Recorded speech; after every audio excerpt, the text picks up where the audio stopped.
नमस्कार दोस्तों, कैसे हो आप लोग। उम्मीद करता हूँ आप सब अच्छे होंगे।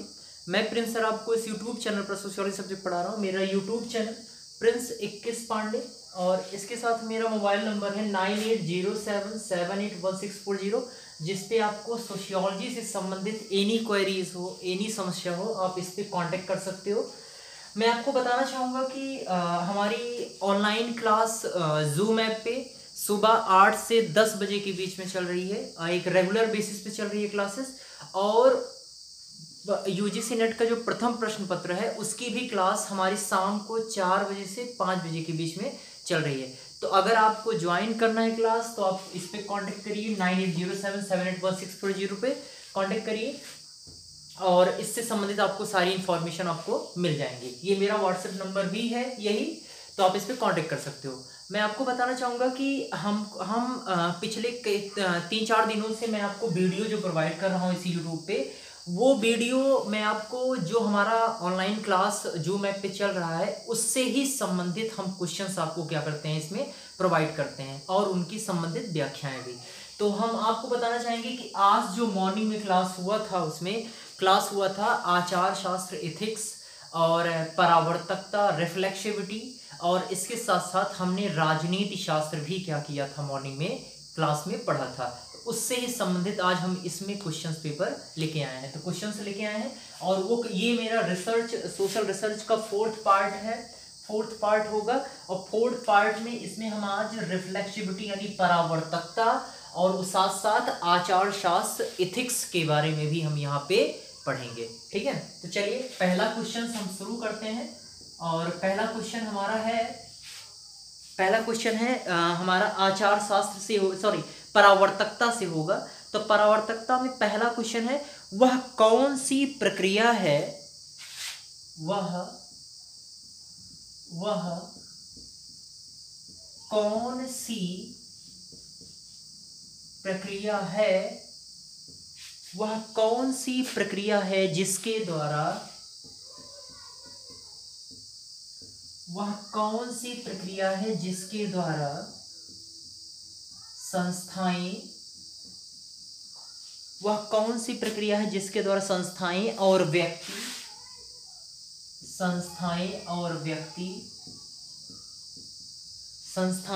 व्यक्ति ज्ञान का संचय करते हैं।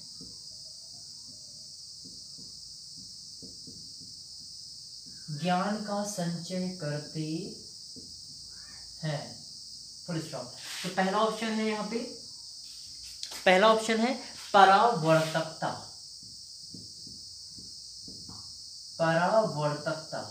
दूसरा ऑप्शन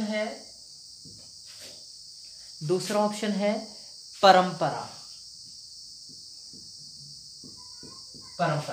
सी ऑप्शन है आधुनिकता।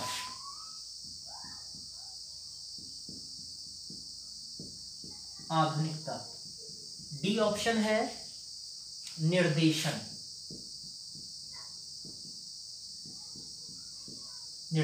ये हमारे ऑप्शन है। ऊपर क्वेश्चन है, वह कौन सी प्रक्रिया है जिसके द्वारा संस्थाएं और व्यक्ति ज्ञान का संचय करते हैं।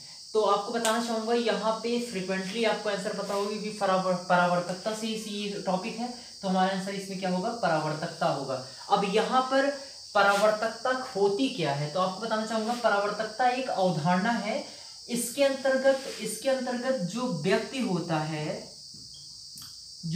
होता है वो चिंतन करने योग्य, यानी व्यक्ति की जो व्यक्ति की चिंतनशीलता है वो उसका परावर्तक गुण होता है। इस गुण या विशेषता के आधार पर ही व्यक्ति स्वयं के बारे में और स्वयं के आसपास जो भी समाज होगा उसके बारे में भी सोचने की पावर उसमें होती है, उसमें क्षमता होती है। ठीक है, इसके द्वारा परावर्तकता, तो परावर्तकता अवधारणा, इसके अंतर्गत परावर्तक गुण होता है किसी उस समाज में रहने वाले व्यक्ति में जो खुद के बारे में, खुद के साथ साथ दूसरों के बारे में भी सोच समझ सकता है। ओके, तो ये ध्यान रखिएगा इसमें। तो ये है परावर्तकता। परावर्तकता में दूसरे संदर्भ में भी इसे बोल सकते हैं कि परावर्तकता में इस प्रकार से परावर्तकता के अंतर्गत एक व्यक्ति में ये क्वालिटी होने की वजह से वो स्वयं पर तो नियंत्रण चिंतन करके स्वयं पर नियंत्रण कर सकता है, उसके साथ साथ वो दूसरों पर भी नियंत्रण कर सकता है। मैंने सुबह की क्लास में ये भी बताया था कि परावर्तक का प्रयोग मुख्यतः समाजशास्त्र में किसने किया, तो हमारे एंथनी गिडेंस महोदय ने किया था, और वो भी परंपरागत समाज के संदर्भ में नहीं, आधुनिक समाज के संदर्भ में। एंथनी गिडेंस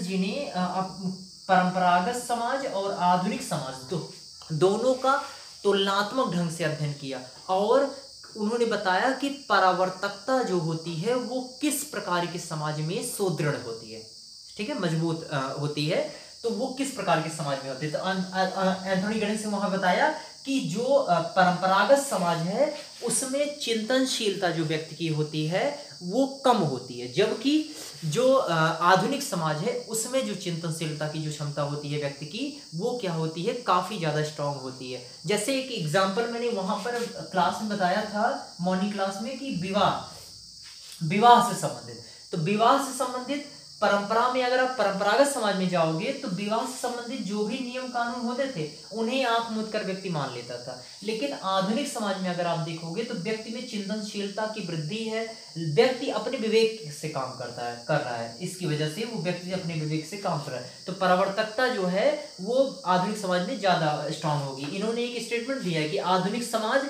एक परावर्तक समाज है, ये किसने कहा, तो एंथनी गिडेंस का ही स्टेटमेंट है। आगे क्वेश्चन ये आएगा भी, ठीक है, ध्यान रखिएगा। तो आई होप आपको समझ में आ गया होगा। आइए हम नेक्स्ट क्वेश्चन चलते हैं। आपको बताना चाहेंगे कि हमारी और सारी भी वीडियो प्लेलिस्ट में पड़ी हैं, जो भी नए हैं बच्चे वो जाके इसमें क्या कहते हैं ये सब्सक्राइब करें, और सब्सक्राइब करने के बाद जब आप जाओगे देखोगे वहां पे प्लेलिस्ट में तो बहुत सारी वीडियोस वहां पे पड़ी हैं डिटेलिंग में, ठीक है, तो आप ध्यान रखिएगा इस चीज। तो सेकंड क्वेश्चन हम आते हैं इससे संबंधित, परावर्तकता से संबंधित, और आप लोग अपनी रिस्पॉन्सिबिलिटी मानकर जरूर शेयर किया करिए सब सारी चीजें, जिससे अधिक से अधिक लोगों तक पहुंचे ये बातें। तो पहला नेक्स्ट क्वेश्चन है, आधुनिक समाज एक परावर्तक समाज है। इनका क्वेश्चन स्टेटमेंट था, किसका स्टेटमेंट था, आधुनिक समाज एक परावर्तक समाज है, रिफ्लेक्सिव सोसाइटी, परावर्तक समाज है, सॉरी, पहला कथन है, ऑप्शन है, पहला ऑप्शन गिडेंस ने, बी ऑप्शन बॉमन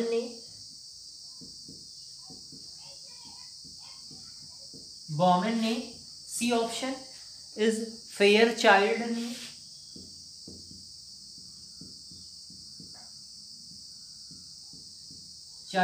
और डी ऑप्शन है सभी। तो यहाँ पे मैं आपको पिछले वाले ही क्वेश्चन में बता दिया कि आधुनिक समाज एक परावर्तक समाज, यानी आधुनिक समाज को परावर्तक समाज कहा। क्योंकि परावर्तक समाज क्यों कहा, क्योंकि इसमें क्या है, आधुनिक समाज में व्यक्ति में ऐसी तर्कना की क्षमता है जिससे वो क्या कर सकता है, अपने विचारों के साथ साथ दूसरे के विचारों पर भी क्या कर सकता है, नियंत्रण स्थापित कर सकता है, ठीक है। इसे क्रिया का परावर्ती समाज, इसे परावर्ती क्रिया भी बोलते हैं, ध्यान रखिएगा, परावर्ती क्रिया, इसे क्रिया का परावर्ती नियंत्रण भी कहते हैं ये चीज, ठीक है, व्यक्ति का। मैं यहाँ लिख दे रहा हूँ, ये मैंने मॉर्निंग क्लास में बताया है, जो भी स्टूडेंट पढ़ रहे हैं ऑनलाइन क्लास वो सब जानते हैं, क्रिया का परावर्ती नियंत्रण का सिद्धांत, ये भी पूछ रहे कभी किसने दिया है, तो गिडेंस ने दिया। आइए आगे चलते हैं, तो इसका आंसर क्या हो जाएगा, गिडेंस। थर्ड क्वेश्चन पे आ जाते हैं, क्वेश्चन नंबर थर्ड है, आचार शास्त्र का निम्नलिखित में से कौन सा अर्थ निकाला जाता है। क्वेश्चन नंबर थर्ड है, आचार शास्त्र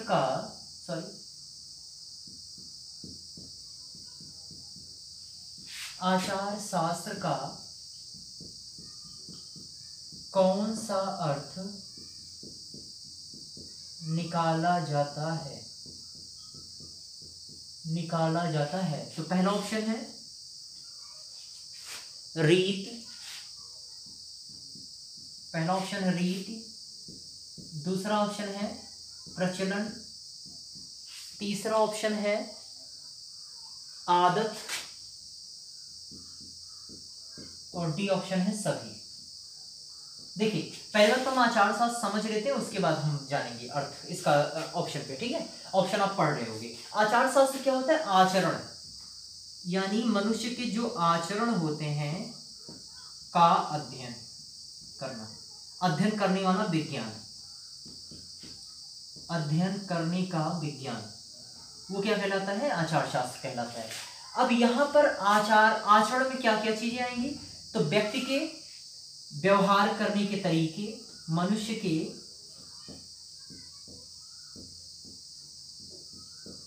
व्यवहार करने के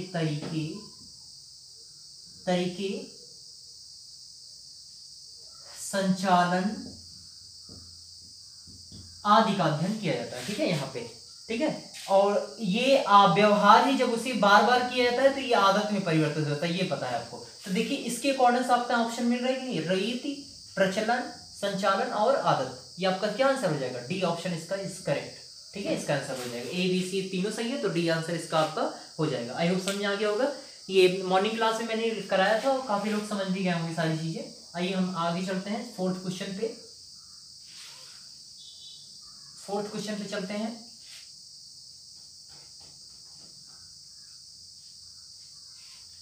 फोर्थ क्वेश्चन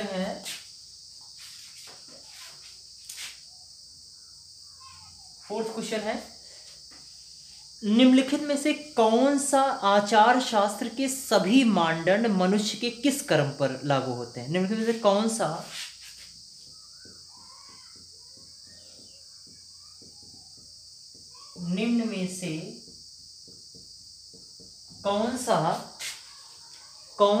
आचार शास्त्र के, निम्नलिखित में से कौन सा आचार शास्त्र के सभी मानदंड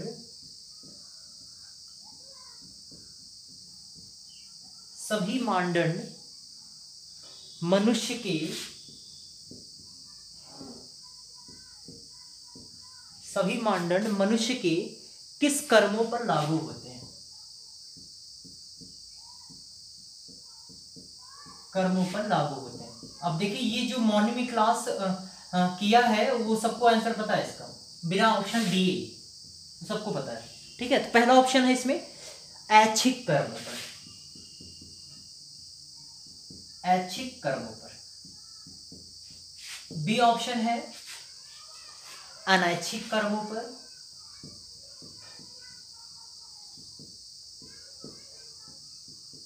अनैच्छिक कर्मों पर। सी ऑप्शन है शारीरिक क्रियाओं पर,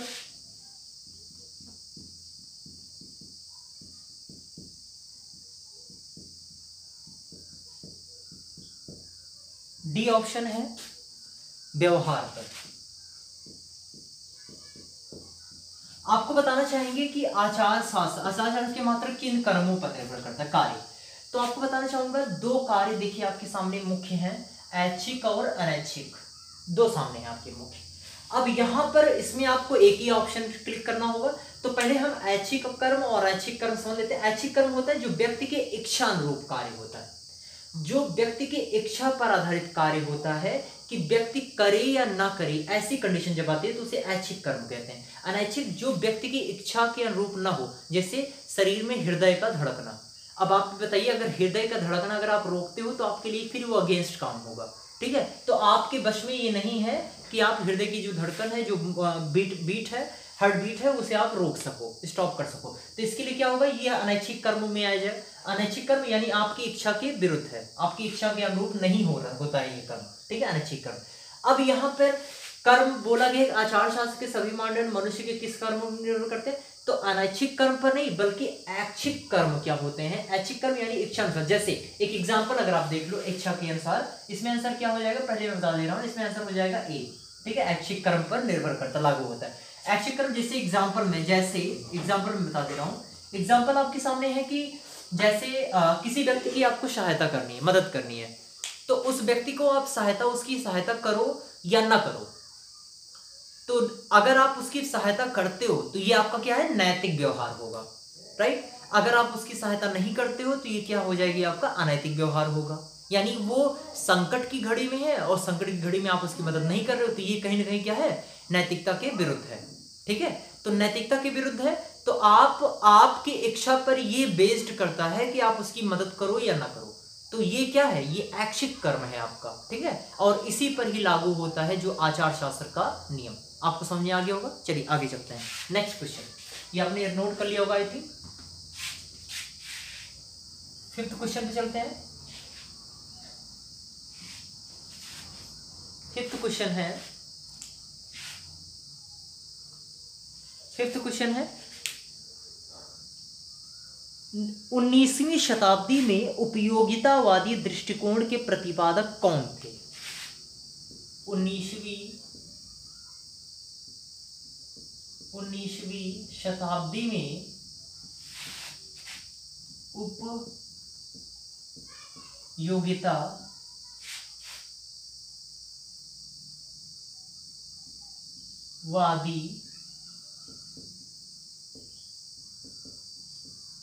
दृष्टिकोण के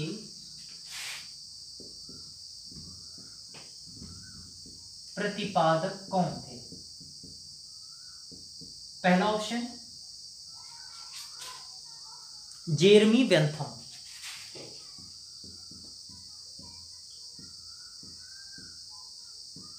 Jeremy Bentham. B option John Stuart मिल,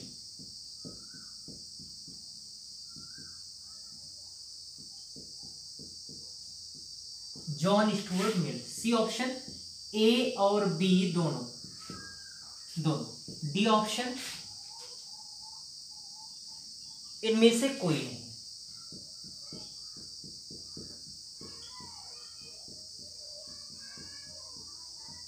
इनमें से कोई नहीं, ये आपके सामने ऑप्शन है।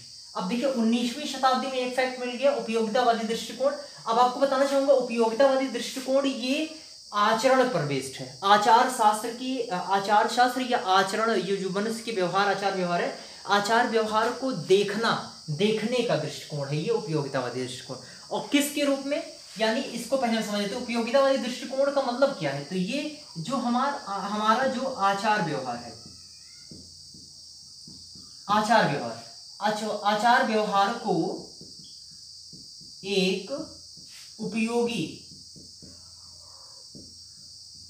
वस्तु के रूप में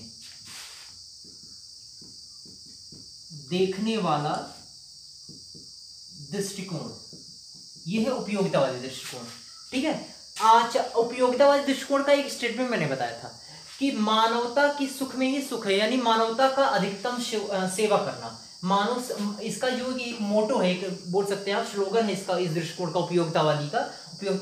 उपयोगितावाद का मतलब ये है कि मानव के अधिकतम सुख में ही अधिकतम सुख में वृद्धि करना, अधिकतम। ठीक है, तो अधिकतम सुख में वृद्धि करना, व्यक्ति के अधिकतम, मानव के अधिकतम सुख में वृद्धि करना, ये स्टेटमेंट है उपयोगितावाद का। ये भी आप ध्यान रखिएगा। ठीक है, इसके साथ मैं आपको बताना चाहूंगा कि उपयोगितावादी दृष्टिकोण के जनक कौन रहे हैं, प्रतिपादक इस दृष्टिकोण के, तो आपको ये भी पता चल गया। तो इसके उपयोगिता के दृष्टिकोण, अब आपका आंसर आता है, तो ये अब फैक्चुअल आ गया, जेरेमी बेंथम और जॉन स्टुअर्ट मिल। ठीक है, ध्यान रखिएगा। आपको देखिए ये फैक्चुअल था क्वेश्चन, बस फैक्चुअल के साथ साथ आपको ये पॉइंट आपको पता होना चाहिए कि उपयोगितावादी दृष्टिकोण आखिर क्या है, किसके लिए है ये। तो ये आचार शास्त्र, जो आचार शास्त्र है उसको देखने का दृष्टिकोण है और एक उपयोगी वस्तु के रूप में देखने का दृष्टिकोण है। आई होप समझ आ गया होगा। और इसके प्रतिपादक तो ये तो आपको रटना ही पड़ेगा, जॉन बेंथम और जॉन स्टुअर्ट मिल, जेरमी बेंथम और जॉन स्टुअर्ट मिल। तो इसका आंसर क्या हो जाएगा, सी इज द करेक्ट आंसर। ठीक है, ये चीज है। ओके, तो हम लोग आगे चलते हैं नेक्स्ट क्वेश्चन पे। 5 के बाद नेक्स्ट क्वेश्चन हमारा आता है,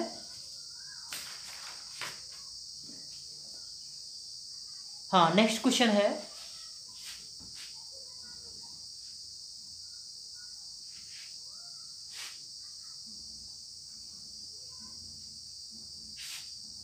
नेक्स्ट क्वेश्चन है 6।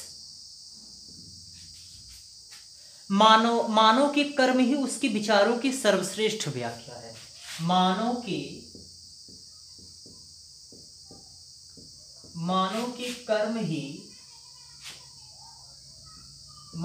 कर्म ही उसके विचारों की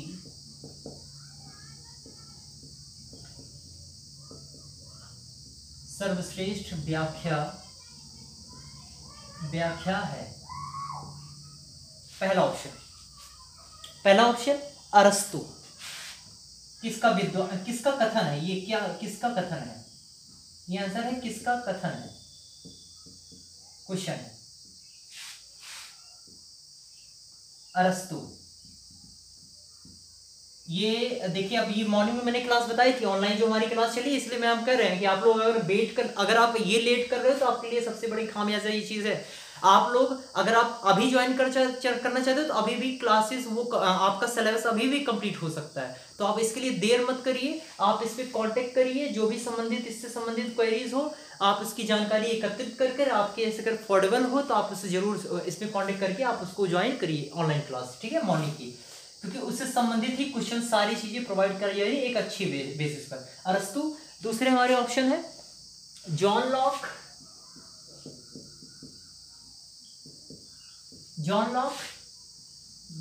सी ऑप्शन है। तीसरा ऑप्शन रविंद्रनाथ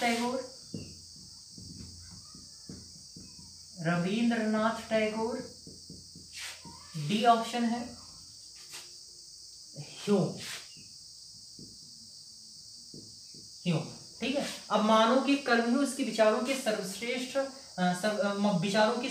व्याख्या है। आपको देखो, ये तो आपको रटना ही पड़ेगा क्योंकि ये सीधे स्टेटमेंट है, और ये भी आपको पता होना चाहिए कि ये किसके संबंध में है। तो ये आचार व्यवहार के ही संबंध में है, ठीक है। मानव के कर्म ही उसके विचारों की सर्वश्रेष्ठ व्याख्या है।